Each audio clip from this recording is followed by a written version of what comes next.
Good morning, and thank you for joining us on your Monday. I'm Shiny Green. And I'm Drew Carney. Not just back to school week, it's back to work week for Chris McGinnis, who was off from work the last few days of last week. We'll have Chris's traffic report for you in just a minute. What's up with all those flashing lights? We'll find out. Rod Hill, meanwhile, our top story of the morning. More heat today, Rod, for most of the area. Yeah, again, the hottest of the weather is going to go down as that 102 last Friday and the 100 we had on Saturday. Portland could still go as high as 95 this afternoon. We have an impact alert up for the hot weather, and it's going to be a touch humid as well. I want to look at radar. Some rain down in Bend and Madras. And then if you live in Albany, you're getting ready to drive south down toward Eugene early this morning, there's a pretty good thunderstorm outbreak. There's Pleasant Hill, Cottage Grove, a little bit of light rain up around Sweet Home. Some traceable stuff for you, but that's a pretty good early morning boom, if you will, down just south of the Willamette Valley. Portland, we are dry. We're partly cloudy. The early morning view from the Wells Fargo camera, 68 degrees. It's been another night with little cool off in terms of getting cool air blowing into your home if you don't have AC. And it will be another fairly humid day for us today. 80 at noon, and then actual air temperature could get up into the mid 90s this afternoon, but at least no hotter than that. And that's your update for now. All right, thank you, Rod.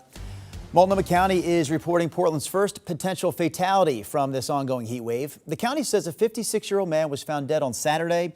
Officials didn't give an exact location, only saying that he was found in or near the Pearl District. It could be weeks or even months before the man's death is officially determined to be heat-related. Meantime, high weekend temperatures also played a role in sparking fires over the weekend, and local firefighters say the heat made it more difficult to fight those fires. Sunrise reporter Thomas Schultz is live in downtown Portland this morning with more on this for us. Thomas?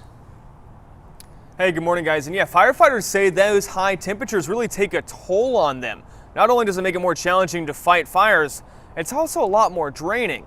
And this weekend's fires were sparking all over the place, from Portland, Forest Grove, and Hillsborough to across the Columbia and Vancouver. Portland firefighters released photos at a house fire. In those photos, firefighters look exhausted as they battle a fire in the heat. Crews say they have to take a different approach to fighting fires in really hot weather. So when you have what would be normally on a typical day a small-ish outside fire, it's going to grow, fed by the heat, by the wind, and it's going to just take off a lot faster on you. So it takes a lot more aggressive efforts to make a difference early on. Firefighters say heat and dry conditions can also lead to brush fires.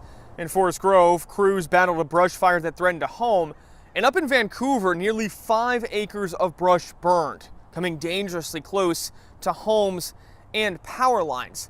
Fire crews say with the high temperatures, it's all the more important to follow burn bans that are in effect.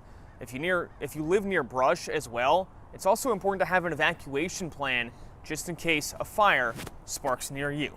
Drew, China.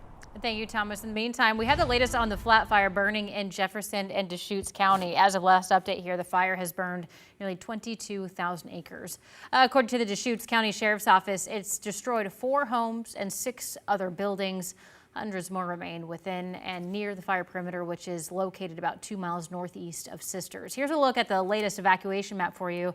About 4,000 homes are in evacuation zones. About 1,000 of those are under level 3 go now notices. And a 24-hour evacuation point has been set up at Highland Baptist Church in Redmond. The Jefferson County Fairgrounds is available for people evacuating large animals. The Cornelius Fire Department has a brand new state-of-the-art engine.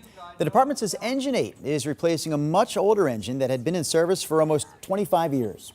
It's going to be more efficient, fuel economy is going to be better, the emissions coming out of it are better. It has electrical systems that are able to keep up with all the computers and hardware and radios that we have on this equipment, and we're able to tailor the compartments so that they fit the equipment we now carry, which is different than it was 20 years ago. Community members helped fire officials retire the old engine with a water transfer into the new rig, and then came the push-in ceremony where firefighters got to flex their muscles, pushing Engine 8 into the station. The nurses union announced a tentative agreement between its workers and Legacy Mount Hood. So the deal includes added worker protections, competitive wages, and dedicated security staffing. The union said it had a marathon mediation session with Legacy after more than 400 nurses voted to authorize a strike if they couldn't reach a deal. The agreement now goes to those nurses for a vote. In a statement, Legacy Health said, quote, "We are pleased with this development, which reflects our continued commitment to our nurses and ensuring high quality care for our patients and the communities we serve." Kids in Vancouver's Evergreen School District will have to wait until next Tuesday, September 2nd, to start their school year. It was supposed to start tomorrow, but the district made the decision to delay the school year after a group of workers, including paraeducators and bus drivers, voted to strike. District leaders say this extra week will give them more time to hammer out a deal with the workers' union. Here's what the union president told us. I'm hoping we can reach an agreement. We really want to go back to work, but we can't do that without a fair contract. The next session between these two sides is set for today. Some Portland business owners say that they are facing unfair restrictions on their outdoor dining setups.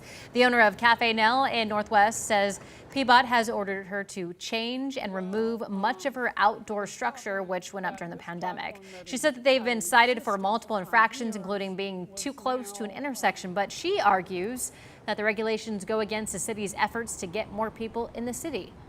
The city should roll out the red carpet to those of us who are digging in deep and trying to stay a part of the community.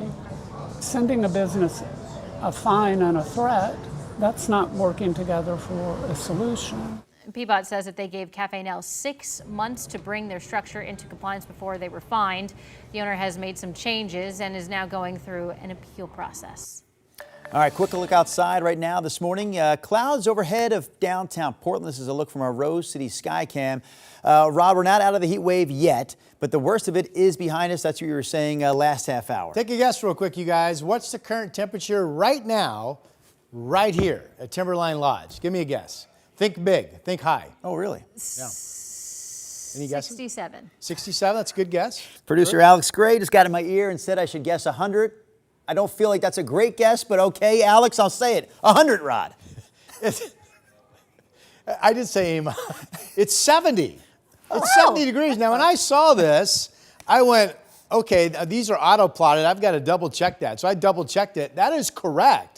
It's 70 at Timberline right now. They hit 82 yesterday. And again, we like to look at the mountain sometimes early morning because it's a real clean barometer of exactly what the overall air mass is doing. So we know this is still an extremely warm to hot batch of air that's on top of us. It's not going to be as hot as it was last Friday and Saturday. We're not talking 100s, but we are talking mid-90s in a good chunk of the valley, including you folks in Salem later today. Right now, you are at 65 degrees. There's that pretty shot from the Wells Fargo building early this morning, 68 degrees out at the airport. Other numbers, again, there's no breeze, so it's just, and it was still 70 even, at 4 o'clock this morning. So there hasn't been much cooling for our friends and neighbors that have the screens open perhaps and no AC. You're just not getting much relief. 61 is a little better out in Dallas, also 61 degrees down in Corvallis.